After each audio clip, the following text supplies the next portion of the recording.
With all 8 dungeons being available to beta test for a couple months now, I wanted to take some time to kind of talk about all the dungeons and what you should be expecting to see inside of them. This is going to be more of like a vibe check style video as opposed to like, all right, these are the mechanics of the dungeon, get ready for that type video. This is going to be more just like talking about how my experience has been and like how I felt about the dungeons in general. First thing, and I kind of talked about this a few weeks ago in one of my videos, is that I don't think that there's any large trash pulls in any singular dungeon. I think that Necrotic Wake maybe has the largest average trash pull count of all the dungeons. Whenever Necrotic Wake is your big pull dungeon, I think that in general, pack sizes and pull sizes are going to be fairly low. I also think that one of the other things that probably has to be addressed as well is the change to stops in M+. So now stops will allow the mobs to recast their abilities. This is a situation where a lot of the dungeons got a decent amount harder due to that, and I think that it created a situation where the coordination check for making sure that you press your stops and not overlapping that with an interrupt has become a lot more tricky. I think that a dungeon like Grim Batol is the dungeon that is probably impacted the most by this stops will no longer stop a cast of an ability phenomenon, to where that dungeon is significantly harder now because of that. And then obviously there are other spots like Mysterian Scythe and stuff like that have changed a little bit with it, but in general, Grim Batol is definitely the one that is the most impacted. But I do think on average this makes all the dungeons just straight across the board a decent amount harder. I also think on average, kind of looking at just the dungeons straight across the board, survivability is going to be a bigger check than DPS. I do think that there are some dungeons that a DPS check is kind of relevant, like Mists of Tyrna Scythe, but on average, it's going to be more about survivability, making sure that you're able to keep your group alive. Tanks have a larger burden to be able to keep themselves alive this season. I actually think that HPS throughput is going to be something that is a really common rhetoric, especially among some of the bosses that they've designed. I kind of talked about trash design with some of the big pull stuff, but in terms of just trash design as a whole, we're kind of keeping similar course to what we had in Dragonflight. The mobs are designed very similarly, where each and every single mob has a couple of abilities, and typically these are high impact abilities. Very rarely do you have a bunch of mobs that are medium to low impact. There's very few pad mobs in any section of dungeons. There's also not really any big pull dungeons the entire season, like I was saying earlier. In terms of boss design I think has come a long way, and I think that there's actually a few bosses that are actually very interesting from an M+ perspective. Personally, I'm not like in love with M+ bosses just in general. They are obviously there to kind of break up the monotony. I personally find the most fun in M+ to be doing a lot of like large trash pulls and innovating the pulls as opposed to doing bosses with a few mechanics. But I think that they made a lot of the bosses in the War Within dungeons more interesting with some of the mechanics that they have been adding to the dungeons. Let's take a chance to look at the War Within dungeons and then take a look at the returning dungeons in a little bit.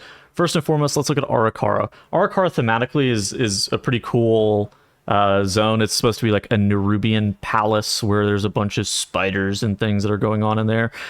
In terms of like trash and mob design, the first area has a lot of casters. There are mobs that are pretty kick heavy.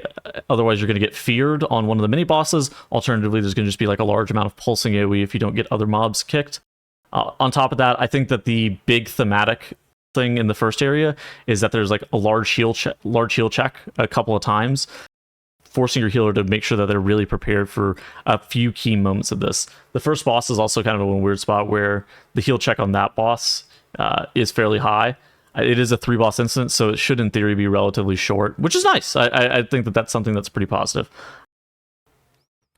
I'm not in love with the trash design in like the second to third boss area. I think the second boss area in particular, they have these mobs called haulers, and they stun you and they put an AoE DR on the mobs surrounding them. This is like an M+ player's like worst nightmare mob, right? It's a mob that puts an AoE DR aura to the mobs around it and stuns you for doing the mechanic correctly.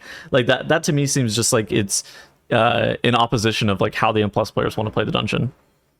In general, though, I don't think that Aurakara is too bad. I think that in terms of like how fun the bosses are, I think the bosses are actually relatively good. They've been improving over the past couple weeks as well. And I think that while the trash can get a little bit better, I think this is going to be a pretty particularly difficult dungeon. Next up, City of Threads. I actually think that City of Threads is a great dungeon, bar one major issue.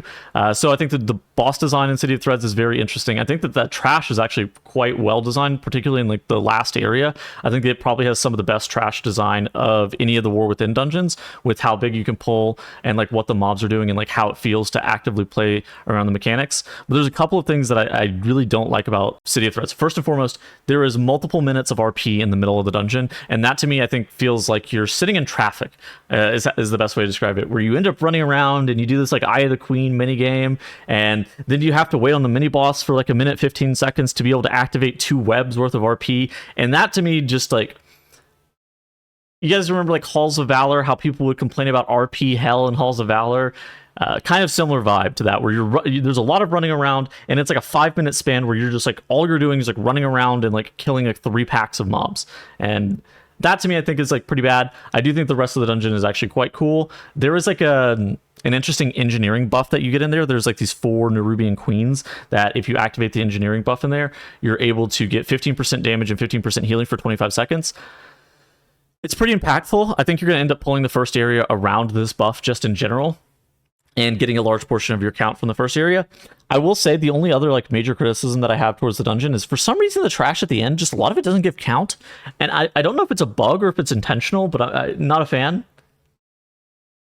Next up, we got everybody's favorite, the Dawnbreaker. Woo, the Dawnbreaker, a boat. I think the Dawnbreaker has a couple of key problems, is what I would say about the Dawnbreaker.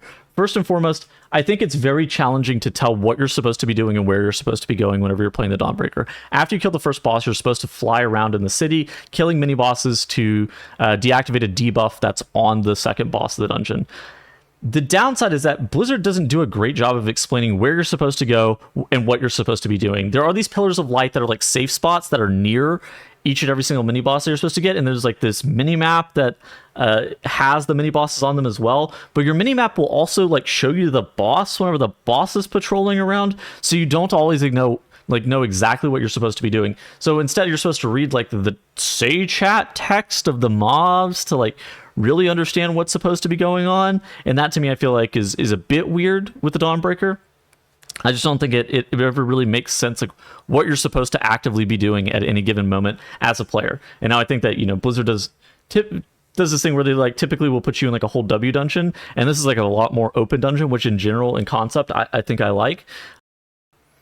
But it's hard to tell as a new player, if you haven't done the dungeon or hadn't had a few reps on it, like what you're supposed to be doing.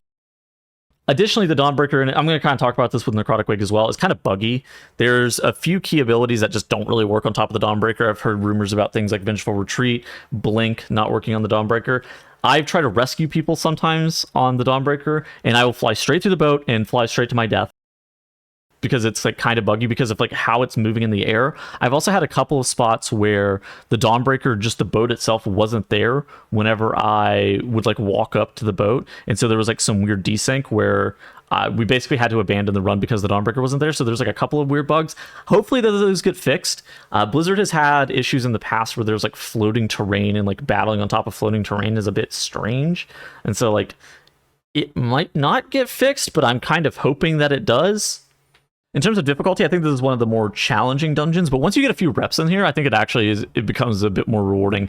I think it can be pretty fun, especially once you start to have a plan about what you're supposed to be doing in the dungeon, but especially early on, especially whenever you're going in blind, this dungeon is going to farm you, and it's very, very challenging. I feel like it's, I don't even know if it's necessarily overtuned, but it's very punishing in just how it operates.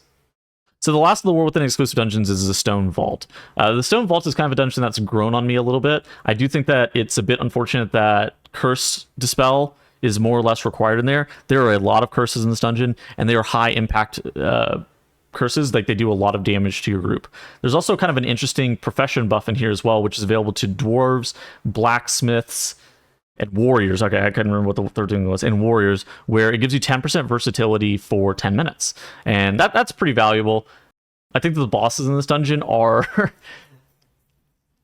designed like raid encounters. And this is kind of a common trend, where there's a lot of mechanics on some of the bosses, and it makes them really high volatility sometimes. I think of like the machinist fight where you have to kick the mini boss, you have to like move around the room rather quickly. You also have to know that waves are going to be coming and dodging these boxes. I also think that you also have to run to like a safe spot of a vent, and I think that those bosses are, while they're interesting, I think that they are maybe a bit challenging for your average M plus player.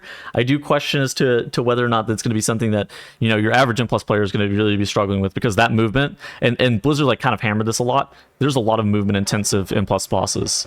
But in general, Stone Vault's just going to be like kind of your whole W dungeon. There's not really too much in terms of innovation that you're going to do. I think that in general, you can only skip like 1 or 2 trash packs in total, so there's not really a ton that you're even able to skip. So this is going to be like your standard plug and play dungeon where there's no routing discrepancies. There's not a lot going on. I think that the cool part about this is like how you're going to be pulling some of these trash packs, and like the pulls that you're able to do and the pulls that are like realistically possible. That's going to be the big thing with how Stone Vault functions. Okay, so first the returning dungeons. I'm going to talk about Grim Batol, because Grim Batol is a dungeon from Cataclysm, and it has the most changes. To people who have played Cataclysm Classic, or played Cataclysm whenever it was current, the bombing run is still in effect. Now, the bombing run has changed a little bit. First off, it's a lot shorter.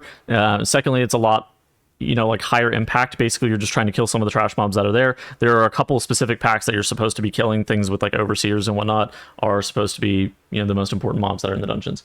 I think that with Grim Batol, I think that the amount of tank damage and some of the trash mechanics are what is severely holding this dungeon back.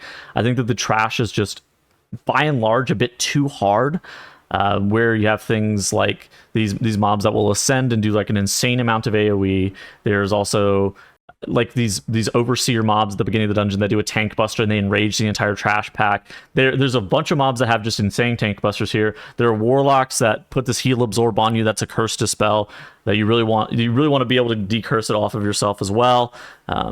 I think in general, the trash design in here is the part that was lacking. And it's kind of unfortunate because whenever Grim Batol initially launched, it was a dungeon that the trash design, I think, was some of the best. But then with the change to not being able to actually stop and the mobs end up recasting whenever you stop them, it just made this dungeon go from like a 6 in terms of trash difficulty to like a 9.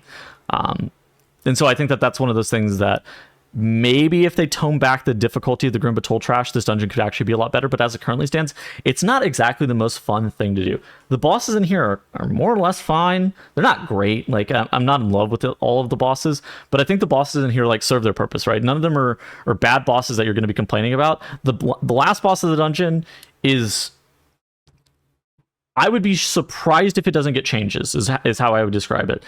You basically get put in tentacle hell, and probably there's too many tentacles that spawn, and maybe the cadence is just a little bit too fast on that boss. So I suspect that this might be a boss that has a couple of changes to it before launch, or a couple of changes to it like right after launch, whenever people really start to discover what the last boss is. But in general, I think the boss design is okay. I'm really just not in love with like the trash design as a whole. Okay, so the final 3 dungeons, we have Mists, Returning Dungeon, Necrotic Wake, Returning Dungeon, Stone Vault, Returning Dungeon. I'm going to talk about Mists first. Mist got the most changes out of these returning dungeons, where Mist of Tyrannus Scythe now has a few different mobs that are in the maze that were no longer there. The first area up to the first boss is largely the same if you played it in the past. The maze now has these mobs called Defenders, where they had Defenders in the past, but now the Defenders ability is a little bit different. Defenders now do a tank buster ability called Anima Slash, and they also have this ability where every single mob that you pull gives the Defender 3% stacking damage, to where Blizzard really de-incentivizes you to be able to like pull through walls in the maze. You can still pull through walls in the maze, but if you're going to do it, your tank is likely to die to Anima Slashes, because the percentage modifier that's on the Anima Slash will basically just end up killing your tank. It's like a very dangerous magic damage tank buster. There's also the Defender, but then there's the other mob, I don't remember the name, and basically they do an Expel cast, which will knock players back. It'll like charge them and knock them back, and it also drops this large blue puddle on the ground. You've seen a lot of people complaining about that just in general. So Blizzard did really kind of go out of their way to try to make the maze, I would say, less fun. I think that the mechanic of Mist of Tyrannus Scythe that was already the least amount of fun was the maze, and so Blizzard, I think, intentionally went out of their way to make the mechanic harder, to where you weren't like chain pulling and like using pets through the wall, because they thought it was like breaking the dungeon. But I think for me, that was the only way that dungeon was like a lot more tolerable, was, you know, utilizing these things to be able to pull through walls and make the dungeon more interesting. And so I think that they took something away whenever they reworked some of the mobs that were in the maze. Mist Collar about the same. The in trash area, the only difference is a staghorn got a new ability. It's called Acid Rain, Acid Volley, something like that, where every so often, say 20 some odd seconds, 25 seconds maybe, the staghorns will do an AoE effect to where then you take 20% increased nature damage, and it can stack. And so this is a pull limiter style effect where basically you're not able to like mass pull the end of the dungeon anymore, which is probably the coolest part of the dungeon. Just mass pulling the end of Mist was some of the best points. So I think that's a little bit unfortunate in terms of like, you know, what was fun about Mist of Tyrannicide. I think that they removed some of the things that were actually fun about the dungeon, and I think that they kept some of the things that were a little bit unfortunate and less fun about the dungeon. Last boss, you know, got a couple of changes, but I don't think that they're too big. Basically the mind games always goes on a tank, and then, you know, there's now a circle, which I'm not in love with the circle mechanic, but I think it's tolerable. Wake is probably the same dungeon as you remember it. The two key points are, can you kill a Marth, and can you Zerg Surge and Stitch Flesh with all of your weapons? There are still weapons in the dungeon where, you know, I think that they removed the hammers. Now the spears give a plus percentage damage modifier as opposed to doing damage themselves. The shields are more usable. The Animaspheres still silence people. The golems are now gone. In general, I think this is one of my favorite dungeons that they're bringing back for this season, and I don't think it's necessarily the most fun thing ever, but I think in terms of like big pull dungeons and being able to really flex your rotation and do a lot of AoE, and also just in general terms of difficulty, I think that this dungeon feels a lot more satisfying than the other dungeons.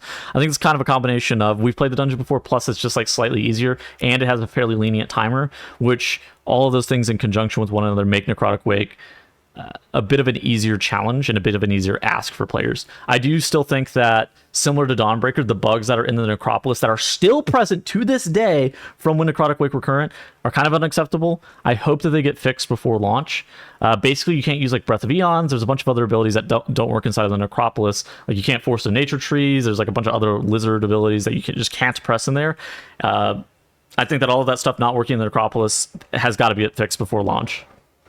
Last dungeon, Siege of Baralis. I think that this dungeon is a dungeon that the timer is fairly lenient, but the mobs are not. And for those reasons, I don't think that this dungeon is particularly fun. You end up getting Alliance side Baralis, which makes the first, 10 minutes of your dungeon absolute hell, because Black Tar Bombers and Iron Tide Raiders are the dominant mobs that were inside of Alliance side Baralis, where the Black Tar Bomber is a very unforgiving mob with how much damage it's doing to your group, while at the same point getting gripped in over and over again by Iron Tide Raiders is not a very fun mechanic. I think in general, Siege of Baralis struggled from this issue where the trash design wasn't very fun, and I don't think that Blizzard did anything to curb the trash design being fun. They did make a couple of good changes to the dungeon, particularly the second boss not doing an intermission on a timer, instead doing an intermission on percentage HP, I think is better. Vic Goth not spawning infinite tentacles and having this weird shit where you would have an 8-minute end boss fight, also a great change. The spotters now can no longer damage friendly targets, which I think is also a great change. So it's probably the best version of Siege of Baralis that we've ever played, but I don't think it's like a very fun dungeon, and so whenever I zone into it, I don't think it's like particularly great. So that kind of leads me to talking about just how I'm enjoying the dungeons. I don't think this is the greatest dungeon pool that they've ever made. I'm going to be very frank with you, but I do think that I have fun whenever I'm actively playing the dungeons. And I think that that's something that's probably the most important thing. I think that I can always be critical about the dungeon pool or about dungeon mechanics that I don't find particularly good. But then whenever I sit back and ask myself, am I having fun playing the dungeons? Is it going to be something that's going to be fun to play on launch? I think that this is going to be a yes, right? Like, I think that you're going to be able to have fun playing the dungeons and stuff like that. And if one or two dungeon mechanics was probably going to stop you from playing M+ anyways, you probably didn't want to do M+ in the first place, so like you probably shouldn't. You shouldn't force yourself to do it. I do think that they could come up with better dungeon pools with larger trash pools and better designed trash. I think that that's something that they need to be looking at in the future. I would also highly encourage them looking at just in general complexity of trash mobs, and I think that something that they did in the middle of Dragonflight with the stop change being like normative to where every stop counted as an interrupt versus the mobs, I think that that was a great change, and I think that them walking that back just makes all of the dungeons just as a whole harder in a kind of a situation where players are already kind of upset about the dungeons being too hard as a whole. But yeah, that's kind of how I've been feeling about the dungeons on the War Within beta so far. In the next couple of weeks, I'm going to create a video talking about everything you need to know about the dungeons and everything you need to know about the affixes, 2 separate videos. I'm also going to be uploading daily M+ video content after the expansion launches. So if you kind of enjoy that kind of thing, make sure you stay tuned, make sure you like and subscribe, and I will see you guys in the next video. Goodbye.